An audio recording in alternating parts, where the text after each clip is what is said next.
We heard President Obama describe the impact of forced budget cuts in some pretty extreme terms today. With just 10 days left until they go into effect, is there any hope for any compromise with Republicans?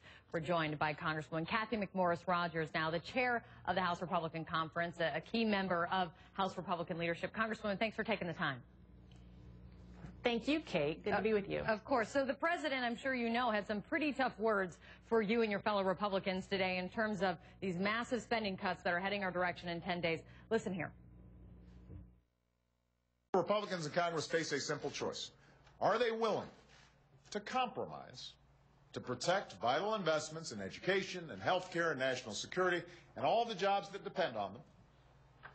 Or would they rather put hundreds of thousands of jobs and our entire economy at risk just to protect a few special interest tax loopholes that benefit only the wealthiest Americans and biggest corporations? That's the choice. So President Obama says this is a choice, and that is your choice. I mean, we've been down this road so many times before. It's deja vu having this conversation with you, and I'm sure you feel the same way. Is there room for compromise? Will Republicans compromise? Well, the Republicans very much want to work with the president, want to work with the Senate Democrats in setting priorities for spending within the federal government. But we need the president, we need the Democrats to recognize that Washington, D.C. has a spending problem. And President Obama, today, he's calling for raising taxes. Before we talk about raising taxes on hardworking Americans, we need to address the wasteful spending that we continue to see within the federal government. This year alone, we've spent $2.2 billion on free cell phones in 2013, and the list goes on, and yet the Democrats are not recognizing we have a spending problem or the impact of out-of-control spending on our economy. And I know Republicans, and I saw a statement from Speaker Boehner today saying that raising taxes is not on the table. The revenue the revenue debate has been closed. So can you say at this point with 100% certainty that Republicans will not go along with any tax increases, even on the wealthiest Americans, even on big corporations?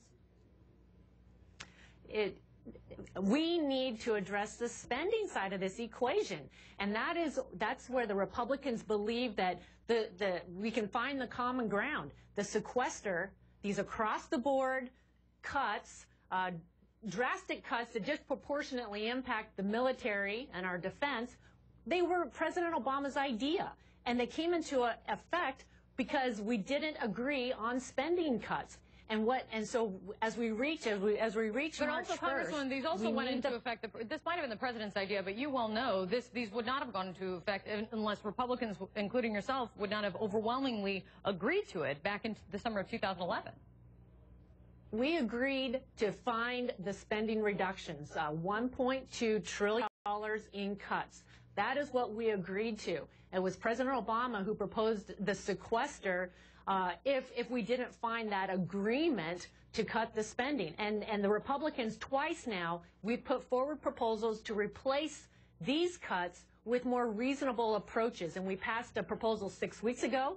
We passed a proposal 6 months ago, and we need the Democrats to put their proposal on the table before March 1st. I kind of get the sense that everyone kind of seems resigned to the fact that 10 days out, a deal's not going to be struck. I mean, the brinksmanship seems to be at an all-time high, and the partisan divide seems to be wider than ever. I mean, we're 10 days out. Where is the sense of urgency? The House is not in this week. Are we going to be going right up again to another self-imposed deadline, Congresswoman?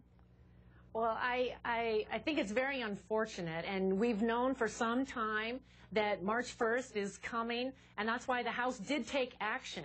The House showed what our proposal was going to be, and we passed it out of the House. We passed it twice now, and what we need is for the Democrats to acknowledge that there's a spending problem, but instead we have President Obama calling for raising taxes. We have Nancy Pelosi who was saying it's not a spending problem, it's a deficit problem. Well, you get deficits by spending too much. Steny Hoyer was saying it's a pay-for problem.